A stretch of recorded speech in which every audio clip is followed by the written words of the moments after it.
This is the Chicks of FinTwit, a finance podcast by women for everyone. I am your host, Caitlin Cook.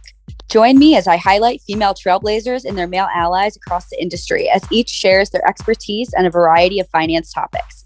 Nothing is off limits. Thanks for joining us. Now please enjoy this episode. All opinions expressed by Caitlin Cook and the Chicks of FinTwit podcast guests are solely their own opinions and do not reflect the opinions of the host or any of their affiliates. This podcast is for informational purposes only, is not investment advice, and should not be relied upon for any investment decisions. We are not recommending any securities, nor is this an offer or sale of a security. Hello, and welcome to the Chicks of FinTwit podcast, a finance podcast by women for everyone. I am your host, Caitlin Cook, otherwise known as Dead Kate Bounce on Twitter. And today I'm so excited to have a good friend of mine on the pod. One of those weird Twitter friends that you feel like you've met in person and you realize that you haven't, because the internet is weird that way. But internet socialite from the Upper East Side, the gossip girl of finance, founder of the popular Instagram account Wall Street Confessions, otherwise known as NYC Sad Girl, Ri Sharma. Ri, welcome to the show. Thank you so much for having me. I'm so excited to talk to a FinTwit celebrity. Says you. So I tried to give an intro that would do you justice, but I guess maybe first, for those of you who somehow don't know you, for some of our listeners, maybe just give a brief intro on who you are and what you're all about. Yeah, I think your intro pretty much summed it up. But hi, my name is Ri. I'm 21. My 22nd birthday is in like 2 weeks, so I'm getting old. I live on the Upper East Side. I'm the founder of Wall Street Confessions. I'm also NYC Sad Girl on Twitter and Instagram. I'm full-time over at a popular financial media company doing social media, and yeah. Awesome. Well, I know that, there's a lot to talk about out here because we talk all the time, but Wall Street Confessions, want to start there, want to kind of get the origin story on why you founded that. I know that you have been repeating this constantly recently because you were literally in Forbes. So thank you for gracing my podcast, but maybe you just start out a little bit on how that got started and what it is. Yeah, so Wall Street Confessions is a community of over 120,000 professionals who work in finance and who share their stories about working on Wall Street, whether those stories are relative to mental health, relationships, gender inequity. I pretty much hear and see it all. And I started it when I was in college recruiting for investment banking, and I really decided to open up the conversation around finance and around Wall Street. When I was younger, I thought I would be an investment banker. That obviously didn't happen, but I'm very happy that I'm kind of finance adjacent and I still have a pulse on the world.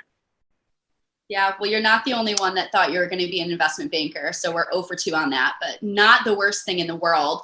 I guess maybe talk a little bit more on the confessions part of Wall Street Confessions. What are the type of messages that you're getting from people? What's the biggest bomb that has been dropped on there, and what was the fallout, if you can even name one?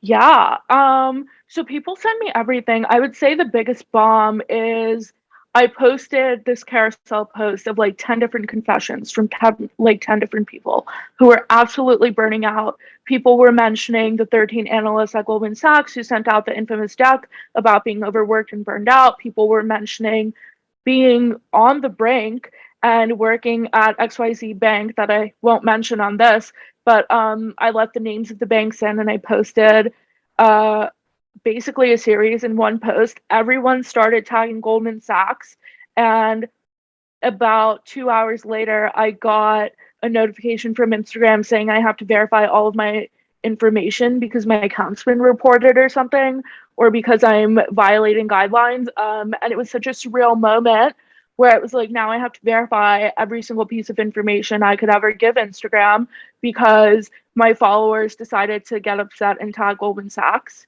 in a post about Goldman Sachs. And I think they were rightful to tag them. But the fallout was basically my account almost getting disabled and Instagram saying I have 30 days to verify, otherwise it will get disabled. Wow. That's insane too, right? Because when you get those larger institutions institutions involved, anything can happen. But I guess sort of adjacent to that, so when you started Wall Street Confessions, were you anonymous or did you tell people who you were? Because I feel like there's a huge element of trust in these random people who are following you, just putting out these confessions. Like, you never know what the backlash could be, and that's really sensitive information. So how did you go about, revealing who you are? I know that you're, very much openly tied to it now, but was that the case originally, or were you anonymous? So originally I was anonymous, but I was sadly using it for networking purposes. So if someone worked at a hedge fund or worked in private equity or at a bank and they DM me, I would kind of just like shortly introduce myself if I thought I could trust the person. And it was actually a very good networking opportunity. I got a private equity interview my freshman year of college for an internship, which is crazy to me. But like super outwardly, I think a lot of people knew who I was by my sophomore year. And I posted a picture of myself at one point, kind of claiming the page as my own because there was someone running around Mitch, like the Ross School of Business, claiming to be me. And I was getting DMs from their classmates being like, hey, oh my God, like you're Wall Street Confessions, like you go to Ross. And I'm like, no, I live in New York. Like, I don't go to like UMich, and like it's a great school, but like this person was running around telling their whole class that they're Wall Street Confessions. And finally, I was like, I've had enough of this. There can only be one, and it's me. Um, so I posted a picture of myself, and then I got profiled in Business Insider. So it all kind of went upward there. Wow. Well, there can really only be one Ri, and that is for sure. No one can come close to that. So glad that you figured that out. But I guess maybe getting a little bit deeper on this, we've talked online a bit about, the impact that Wall Street Confessions has had on like opening up the conversation with harassment in the workplace. And I think that is an important one, right? Like, so in my intro episode for the pod, I really emphasize the fact that women in the industry or industry adjacent where you are now, I think the experience is very different. And if you haven't, participated or been directly impacted, you don't recognize it. A lot of people just don't believe it. They don't want to hear it. They don't want to see it. But, this is a space that I very much, let's get down to it. Let's get personal. So I suppose, was there something, we've talked about this online. I'm not just asking this out of the blue for listeners, but was there something personal that drove you to starting this account and for you to keep doing it after, I feel like there's probably been a lot of people lashing out at some of the information that's been divulged on there, but what kept you going? Yeah. So, I mean, for context, and I've spoken about this pretty openly, when I was 17, I was sexually assaulted, and it was such a scary, surreal experience. And I felt so alone, even though I like reported it to law enforcement and I did the whole thing. And nothing came out of it because the prosecutor said that there was too much he said, she said in my case, because I was close friends with the person for 10 years. And then as I was doing Wall Street Confessions, I think one of the third or fourth posts on the page is about a woman who went through sexual harassment. And then after that, many other women were sharing their stories. And I finally, for the first time in my life, felt like I wasn't alone after this scary thing that happened to me at a young age. So I kept it going because so many women were coming together to open up the conversation and to say that this also happened to me. Well, I admire that a lot too, because I personally, I think I've been working for around 2 years now, and I can openly say now that has happened to me multiple times. It's resulted in people literally losing their jobs to the fact that it was that bad. Public places, executives there, just completely embarrassing. And it's crazy too, because even when there are other people there to vouch for it, in that case there was, and in yours unfortunately was not, but there's still so much of what were you wearing? What were you acting like? And there's so much, the victim shaming on it is almost unbelievable. And if you're not the one experiencing it and you're on the other side, I just would really caution people to, be very careful about the way that they're addressing the situation and not going after the person, because it's not a good situation to be in. And it definitely deters people from the industry. So I think that's an important thing to note too. Yeah, I mean, well, first of all, I'm so sorry that happened to you. And we actually talked about it, I think, over direct message a few weeks ago. So the person who did the thing to me, I went on his LinkedIn, I think a year ago. Just, curiosity killed the cat. And it said that he's looking for like investment banking opportunities. And I was like, what the fuck? Sorry, I cursed. But like literally, like what is actually going on here? Like it's just so scary to know that someone out there could be working anywhere, really. Like I don't think he deserves a job. I don't think he deserves like a proper place in society after what he did to me and like several other women. Their stories aren't mine to tell, but in your case, like the guys got fired, but like from what I've read on Wall Street Confessions, there's so many people that don't get fired. There are so many of my friends who have had to like sign NDAs and they've gotten fucked over by their banks, and they literally can't do anything about it because they get hush money, and HR isn't protecting them, it's protecting the bank, and they feel as alone as I did 4 years ago. And that's such an important part of this, right? In corporate America, I was at a large corporation before this as well. And like you said, HR, as much as you want to think that it's more, them protecting you, it's protecting the reputation of the firm. In a lot of cases, you just see really what goes on behind that curtain, where they try to keep it hush hush and they say that it's in your interest to keep it quiet. It's probably not the case. It's much more, crisis management in that situation where you could really have things go absolutely nuclear at any point. And like you said, I mean, people signing NDAs, people being told never to speak up about it because it'll ruin their career. In my situation too, I am very candid and open about these things, and I have no problem addressing it directly and talking about it, right? But I think that there's a stigma around it, right? Because even afterwards, with people knowing the situation, there was still a doubt about it. I still, like you said, feeling alone. I definitely can relate to the, feeling insecure, feeling like you're at the wrong place, feeling like it's damaging your career. I didn't report it because I didn't want the attention drawn to me that would look negatively on me as a professional. And that, I think that's half the problem, is that even when you know that you're not in the wrong, there's still so much backlash. And I guess maybe this is such a loaded question. I don't expect you to have the answers to fixing the industry, not that it only happens in finance, but what can be done about this? I mean, I think it comes to the source of teaching people between right and wrong, but what can we do from an industry standpoint to kind of at least lessen this to some extent?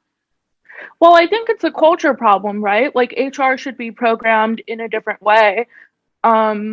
Human resources should cater to humans and not just banks. And I definitely think that diversity and sensitivity training should be restructured completely, because there are a lot of people who DM me that like D&I isn't working, or it's actually working against people. And there's this large sentiment right now that I've noticed from my comment section where it's like men feel like they're getting rejected from jobs because of D&I initiatives, and they might be, but D&I shouldn't hurt men and it shouldn't hurt women. And I feel like just the way that banks talk to people should be changed, and everyone should have to go through different training than what's been happening for the past 50 years. I feel like the incoming generation speaks a different language, and people should cater to that. And consent is as basic as water in a cup or offering someone tea. I'm sure we've all seen that video, but like no means no, and people should learn that. And circling back to what you said about people doubting people, I posted about my experience when I was younger on Wall Street Confessions, and I actually posted this in a Twitter thread, but there were people messaging me or sending me anonymous content saying that it was my fault and that I shouldn't have been out with older men. He wasn't an older man. He was my age. I shouldn't have been drinking. I was sober.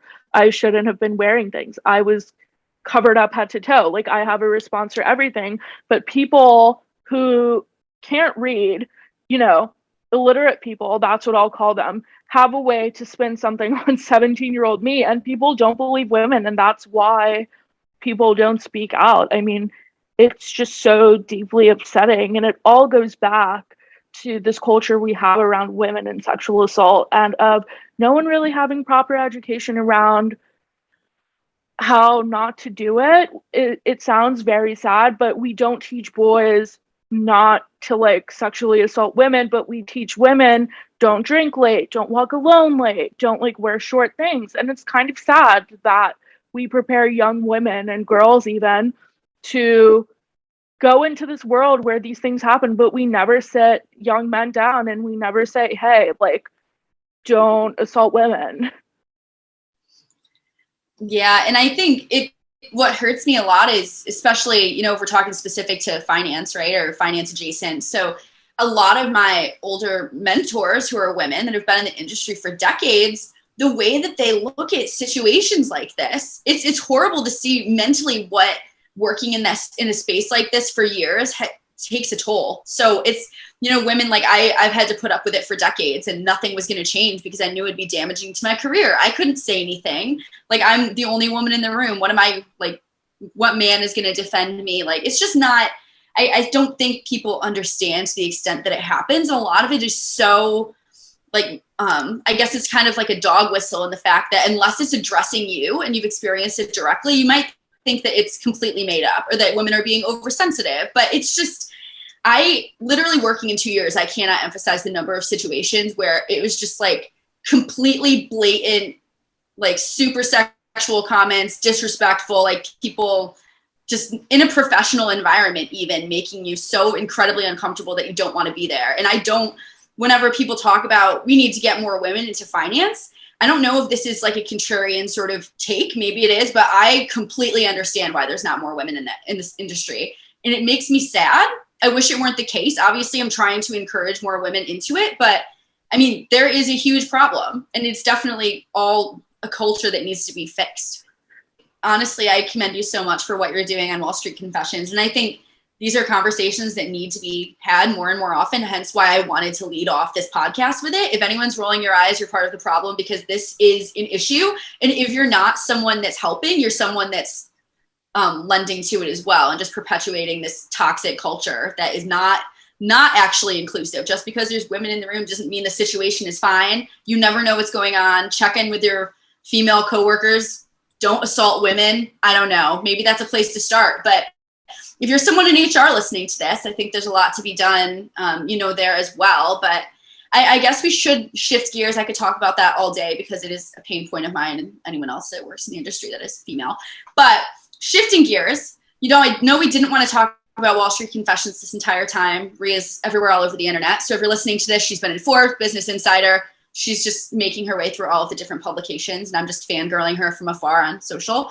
But shifting gears here. So Ri, we've talked about this before. You were in school in New York City. I know that you ended up dropping out of college and kind of pursuing more on the business side of things. So I'd love to hear a little bit about that. What drove you to doing it? Was there any sort of fallouts, and what challenges did you encounter from that, if any? Yeah. So Wall Street Confessions really started taking off, and I started getting job offers, and I was never happy in school. It was never really my thing. Even though I went to school in New York, I was always kind of a party girl.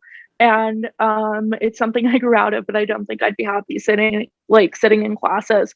And I was talking to my friend about this the other day. It's like, I know about finance and I know about culture. So why would I sit in a biology class that I took in high school that's like a little bit more intense, and it has absolutely nothing to do with my major?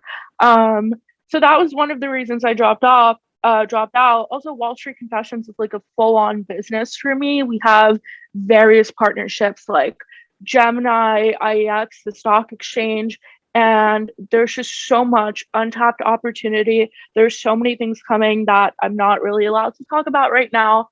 But yeah, I think I dropped out after I started working at a financial media firm called Bullish. Brian Hanley, the CEO and founder, is actually my agent now, and he's a good friend. But I remember I was working this like god awful like San Francisco startup internship, and I was crying every single day, and I was losing my hair. And my boss, incidentally, Kate, I was DMing you about him earlier. He messaged me every second, like all the time, micromanaging me. And I was 20, and I was like, what is happening here? And he would say things to me like, you need to like really start using your head. And it's like, you would never say that to a guy, like at all. And I just wasn't happy. And I was like, fuck this. And I quit for the sake of my mental health. I literally was unemployed for about a month, and I was drinking a lot of wine. And I messaged Brian one day on Instagram because he was selling ads for a brokerage. And I was like, hey, you should sell ads on my account. And also, you need some Instagram help. Are you hiring? And Brian hired me, and he really shaped me professionally into like the kind of person I am today, where it's like when I was working for him, I got like 3 different promotions because I was like, I'm interested in this. And Brian was like, okay, let's like have you start doing this. So I started just from running the Instagram to doing the Instagram, writing the newsletter, doing Twitter. And then I started working on sales, and I was making enough money where I was comfortable enough to afford my own apartment. So I was like, I'm not going back to school. And as far as challenges go, my parents FaceTimed me a few weeks ago, and my mother was like, so when are you going back to school? And I was like, never. Like, I don't want to.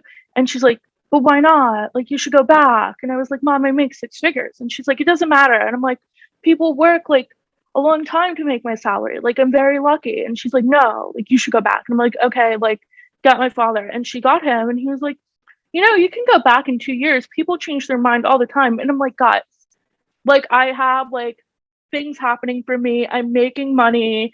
Yeah, I mean, the biggest challenge is just my parents. Like, job opportunities are available. People keep trying to hire me, which is not really a problem. And I'm pretty happy with my decision. Champagne problems, right? Absolutely. Yeah, parents always the biggest critics. I know my mom will be listening to this. Love you, Anne. She was definitely a little bit skeptical when I switched to startup land as well. So I think it's just generally a parent thing, but definitely dependent on personality and whatnot. I do think there's something to be said, right? Like the tides are turning in the way that businesses are hiring people, what the credentials are that are necessary. I really do not, and this is coming from, I got my undergrad degree, I finished and everything, and there's so many things that it was just a waste of time. I hate wasting time. And also it's just, I have a feeling that other than the alumni network that I met throughout my process, which I could have done outside of it, I'm just a networker, but I don't know how much I would have needed it. Honestly, I think it fits a certain crowd and there's nothing wrong with it. But I think in the modern age of like you starting in the workforce a couple years earlier, that's actual like practical application of things that you need to know. Like, you were in sales, you were managing social media. So, and you don't learn that in class. So I just think that there's a lot to be said about just really getting out there if you have the good opportunity, right? Like, if that doesn't come to you, I know college is definitely one of those plans. It's like, oh, well, this is what I'm supposed to do. But, if you put yourself out there, you're building things on your own, you're a creator, you're managing your own kind of entrepreneurial gig as you were, it's, there's a lot of possibilities, and it doesn't have to be, based in college or a degree. Yeah, I mean, I think a lot of people see college as a gateway to like the next thing, right? Like, when I was younger, I saw college as like, okay, I go to school, freshman year, I do a random internship, sophomore year, I'm at a bank, continue to be at the bank, then I become a first year analyst, then I exit my second year into private equity. I had it all planned out, and guess what I'm doing now? I tweet for a living. So that worked out. Who doesn't want to tweet for a living? That's the dream. I guess another thing on this, sort of along this line, is like, what got you into finance then? Like, were you finance undergrad in school? Why did you want a job in finance in the first place? Like, what drew you to that? Yeah. So, I mean, I double majored in finance and international studies with a minor in arts management and French. That was a mouthful. Now you can see why I dropped out. I've always just kind of been like a rich bitch. Like, from a young age, I was like, okay, I want a Chanel, I want a Fendi, I want this, and that. And I grew up in a working class family. Like, I could never imagine. So I was like, okay, finance is money and I want to make money. And my aunt was like head of M&A at a Swiss bank. So I always grew up looking up to her, and my brother's in private equity.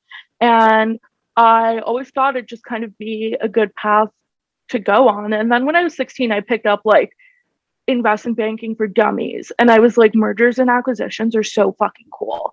By the way, I'm so sorry I'm dropping so many F-bombs. I have no filter. But yeah, so I was 16 and I was a dweeb, and I wanted to be an M&A banker, and I always thought that finance was like kind of like an elite thing to do. Yeah, I did the same exact thing. I vividly remember when I was younger Googling highest salary jobs, and I was like, I want to be an anesthesiologist. That seems like a good idea. But then finance was another one too. So it's funny how you fall into it. But I do think that that's a huge appeal of the industry. I mean, there's a lot of like misconceptions about it and stereotypes, but I think one of the biggest ones is money. I mean, there's definitely money to be made, but I'm also a huge believer, and you probably agree with this too, but just if you're good at something and you're passionate about it, the money will come if you're good enough. Like, I don't think it's necessarily constrained to one industry, but I do think finance sets you on a decent path. It's definitely lucrative. Yeah, I mean, money makes the world go round, right? If you look at like the highest paying jobs right out of undergrad, it's financial analyst. Like, these kids are getting paid 80,000 plus bonus to, you know, sit somewhere for 80, 90 hours a week. And, you know, that's what I'm trying to change. I don't think they should be working 80 or 90 hours a week, but it's reality. And that's, I suppose, what we thought we were going to do.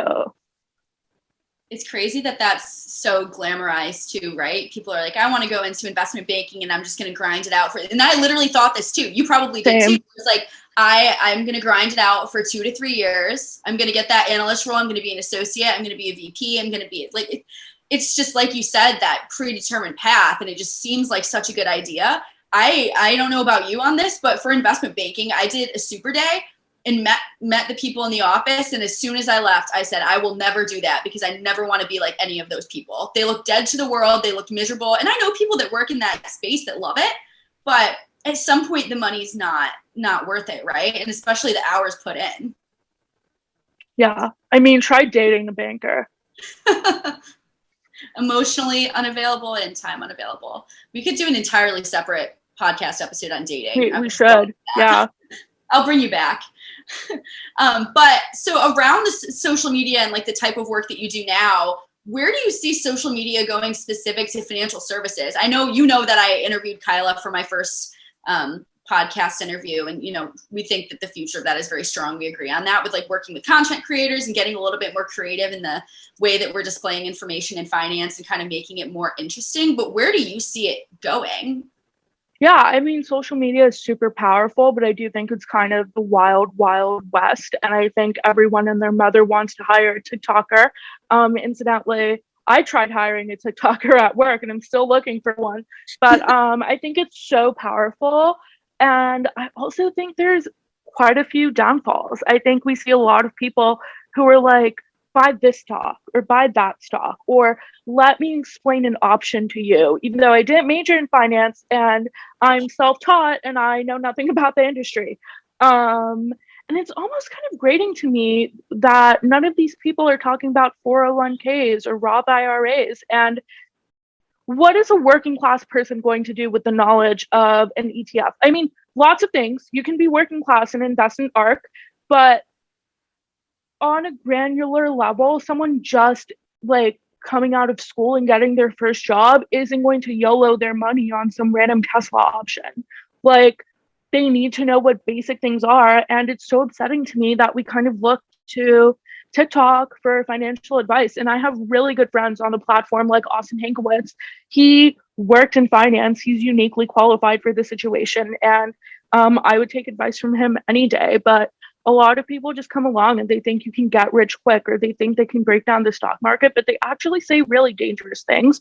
So while I think social media is super powerful, I also think there's a lot on it that can be very uniquely harmful, and we have to kind of watch out and learn how to differentiate. And one of the biggest things that happened recently is TikTok isn't allowing people to like advertise financial services things. And while that hurts like broker dealers or like finance apps, I also think it's almost healthy, because a lot of these people should not be pushing brokers, should not be pushing certain things. Yes to all of this. And for everyone listening, Ri and I talk about this like almost every single day. First of all, every single day. Every day, at least once, and twice on Sundays, every day that ends with a Y, as my boss likes to say. So I guess let's talk about this a little bit more, because it's very prevalent right now, and I do get very fired up about this, as you know.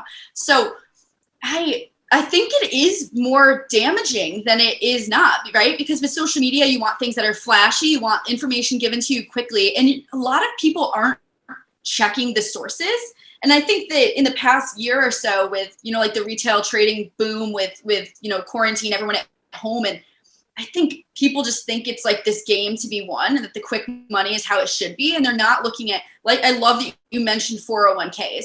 Like, I didn't have a class in school, in high school, which I could do a whole podcast on why we need like financial literacy programs starting from like literally kindergarten on. It's just ridiculous that it's not mandated, but it's crazy that you have people on TikTok with, I started investing 2 months ago. Here's what you should put your money in and why. And people are still distributing it, right? Like, there's no way to stop it. So I do think that, like you mentioned, it probably isn't a bad thing, right? For these to be taken away. Yeah, I mean, I think I'm very 50-50 on it. I think the Austins of the world are like very qualified and they can talk about it. And then there's other people who have been managing their portfolios for like a long amount of time. And they're like, okay, I can at least tell you what a stock split is, or I can tell you what this is or that is. But people who like recommend certain securities just don't sit the right way with me. I mean, some of them kind of make sense if they're like traders for work. And there are like platforms dedicated to that. But when people are pumping something that's like a cent on TikTok, I feel super uncomfortable watching it. Yeah, but how do you regulate that? You know, like, how is TikTok going to go about this? They can't really go through every single tweet, right? So is it just asking the people to call it out, or I don't know if you have an answer for that. So, I mean, I think it's asking the people not to do it. And also they have some pretty intensive algorithm stuff. So the company is mentioned. I guess someone can manually go and see if it's sponsored and if there's a link in someone's bio. Sadly enough, and this is very selfish, I personally am almost happy for the TikTok ban because now everyone's going to go back to Instagram, and guess who's going to buy a Chanel bag? Me. Maybe I need to make an Instagram for that. I need to know what you're having. Maybe we'll talk offline about that. You can sign on with my agent. Let me know. I'm looking for one. It's so funny. How should anyone listening here? You know, there's so much. The only big downside with social media is there's such a big inflow of information, right? And it's coming so quickly that sometimes people just don't quality check, which is a problem in itself. How do you screen for good information on financial? I would say, well, I would say there's a few components to this, right? Like, look at someone's LinkedIn, see what they've been doing. If they majored in theater arts and they're telling you what stocks to buy, do not listen to them. That's like fucking money 101. Do you want to give a blowhard your money? Like, go ahead. Like, if I want to do that, I would go and give my ex-boyfriend my black card. Like, that's like the first thing, right? Second of all, it's like, does this person know what they're talking about? Do they have a track record? The simplest thing you could do is watch one of their informational videos on what something is. Go to Investopedia, look up the definition. Investopedia may not be the best source, but it's so baseline that it is right. Like, what's an option? What are futures? If it doesn't match up, this person is not qualified at all to say anything ever, and you should not listen to them. There's just such a pattern of misinformation, and it's like, do your due diligence. Don't wait until you lose so much money that you're like, okay, I just blew one of my paychecks and now I can't pay rent, so I am going to like create my own cryptocurrency and like cash out when a bunch of people buy into it. Like, people always go to the extreme, but for me personally, my investing strategy, and this is not financial advice, is I have like a bi-weekly buy order in for like Ethereum and Bitcoin, because that's what I know like my portfolio is going to consist of. And I didn't learn that from anyone. I was just like, what's my risk tolerance? How much money do I have for this? And will this overall contribute to the greater good for me, at least? And that's what I decided to do. And getting into the ARK ETF, I also didn't really learn that from anyone. I just think it's a good ETF personally. Do you own it now? Closure-wise? So do you own the ARK ETF now? Not right now. Right now I'm like 100% crypto, but I also just think like I'm a crypto girl, very into it. The Winklevi should hit me up again. Yeah, but like, stranger danger, never take financial advice from anyone on the internet. Get a financial advisor. If you can't get one, there are like courses on like Coursera, or like you could talk to someone that you know who's doing this and just like go into it super, super slowly. There's no reason to take advice from people who don't know what they're talking about. Agreed. And you see it all the time too. I just think, I mean, we've talked about this. Bobby had me on his podcast, who helps out with the Chicks of FinTwit podcast. And I very much emphasize that boring is the way to go on a lot of like investments and everything. I'm a buy and hold, do not touch it, rebalance, maybe dollar cost average. That's it. I mean, throw some crypto in there now, right? Because we're crypto gals now. But it's just, I think people try to get too fancy with it. And I think that's like the flashy thing online is like, oh, if you you do these like crazy day trading things that you can make like millions of dollars. You see people on Twitter that are like, oh yeah, I made $60,000 from day trading. Here's how I did it. And you should do it too. Like, it's just toxic. Yeah. It's not really helping anyone. You know what it almost reminds me of? When you go on YouTube and you're like, how do I lose weight? And you see Chloe Ting doing these like really good ab workouts. And then you see these other people being like, drink this tea. It's from a shady website and it's only $10 and you can lose 40 pounds in a month. It's not going to happen. It's like so clearly false and they're not qualified. Like, if you want to lose weight, are you going to listen to some random Instagram model or are you going to listen to like an actual trainer? It's a similar concept. Yeah, and I think a lot of these things are just like isolated events where people got lucky. So many people like to say that it's not luck when things go well and then say that they're unlucky when things don't. So I think that kind of plays into like the overconfidence of these people thinking that they're able to give advice and that people should be listening to them. I know that there's no fixing this. It's just almost frustrating with, like you said, having the background and knowing what we know about industry. Obviously not an expert by any means, but you just see the massive audiences that these people are getting and there's nothing to stop it, right? Like the train's already rolling, but I just wish that people didn't get so distracted by shiny objects and trying to make like millions of dollars in a couple weeks because it could blow up so quickly. Yeah. I mean, just like buy Bitcoin and like don't talk about it ever. This is now a crypto podcast. Are there any finance concepts actually shared like on social media that are done well? I feel like a lot of the time it's not, but I don't know. Like, what have we seen that's right? I guess is probably a more positive question to ask. Yeah. So, I mean, I mentioned him earlier, but my good friend, Austin Hankowitz, worked in finance, has a background in it, studied econ.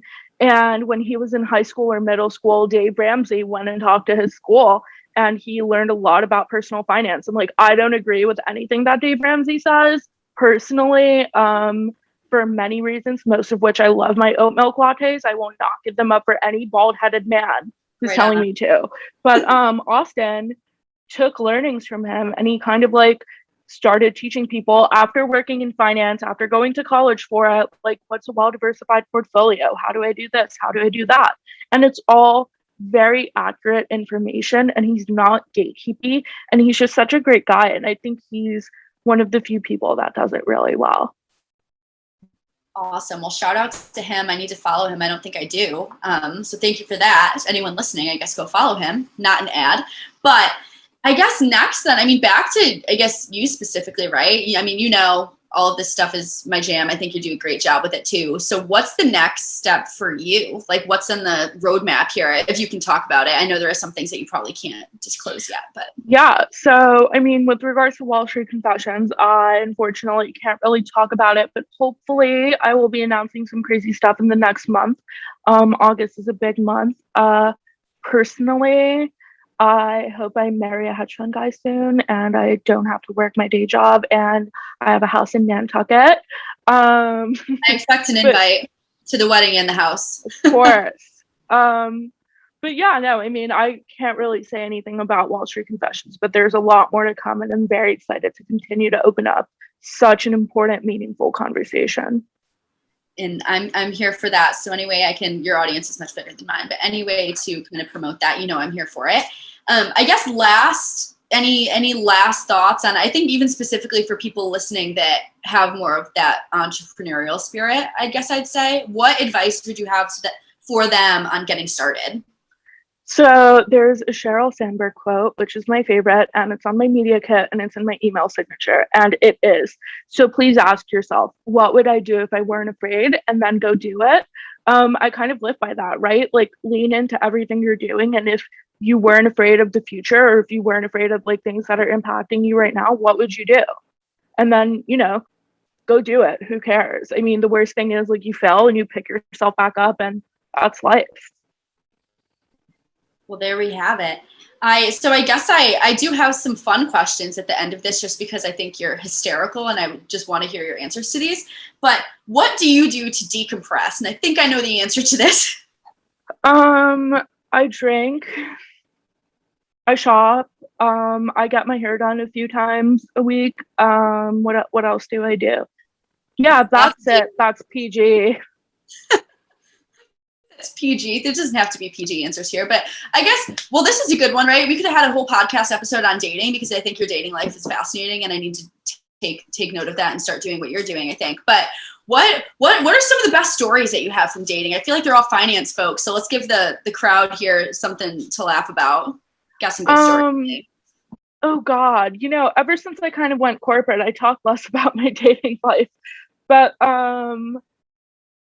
I've accidentally dated like founders without like knowing who they are. And like one day I just kind of wake up and I'm like, I should like Google this person who I've been dating for 2 weeks. And then I look at their LinkedIn and I'm like, holy fuck, they like founded Planet Fitness. Not Planet Fitness, but like something like that. And I'm like, what just happened here? I can't really give like my craziest date stories away, mostly because like I'd probably get sued if I did. But I like distinctly remember one time, I think you were like in San Diego or something. Yep. And I called you and it was like, Kate, like this just happened and I have no idea what the fuck to do. And I was like a little hungover probably. And that person was like a guy who turned out to like have a Tribeca penthouse in a Hamptons house, and he was like CFO of some company and also like a VC, and I had no idea. I literally just was drunk and I walked out to him and I was like, you're really hot and sexy, we should talk. So my like dating life is just me embarrassing myself until someone finds it charming. I aspire to that energy, though. I like the confidence. I like it. We need more women like that, me included, because I'm definitely not that way. The key is vodka. Well, we won't openly endorse that. Drink responsibly, everyone. Put a caveat to that. I know Bobby will like that. I'm waving to him. But I guess the last part on this, just because I'm interested, because it's a lot of finance people, right? So has there been a common theme of what you've seen from these guys in finance in different areas? And is there a specific characteristics that you get from men in different types of jobs within finance? Has there been a common trend of anything? They're all emotionally unavailable and they have mommy issues, and they Google me before dates and then bring up Wall Street Confessions halfway through. So that's like every date I've ever been on. One time I was out with this like 50-year-old guy. I'm so happy my parents aren't listening. And I like sat down and we were like at a steakhouse and it was like super hot and sexy. And he's like, so you like do Wall Street Confessions? And I'm like, I go out with 50-year-olds to avoid this conversation. He was like, but no, I Googled you. And I was like, how do you know how to use Google? And he was like, I just like admire it so much. And I'm like, why do you? Okay, so like this is such a champagne problem, but people keep looking me up before I go out on dates. And then they like read every fucking like press hit I've ever done. And they think they like know my life. So that's like a very common thing. I'm so glad that I'm not Googleable for that reason, but we'll see. Well, that is hysterical. And I seriously we'll have to organize a separate podcast recording or something on the side to be talking more about this, because I just could ask you questions all day. You've got stories on stories. But on a more serious note, thank you so much for being on the pod and gracing us with your presence, because I know you're very busy in a hot commodity these days, if you will. But where can people find more info, both on you and on Wall Street Confessions too? Yeah, thank you so much for having me. People can follow at Wall Street Confessions on Twitter. Also, I have recently started at Wall Street Confessions on Instagram. I recently started at Cryptocurrency Confessions on Instagram. So if you have any crypto-related confessions, send them my way, and also send me an Ether. So I can buy some NFTs. But at Wall Street Confessions on Instagram, at Cryptocurrency Confessions, and then at NYC Sad Girl on Twitter, Instagram, and TikTok. Awesome. Well, thank you again, Ri. Always a pleasure, as you know. And thank you to everyone for listening. We will catch you next week.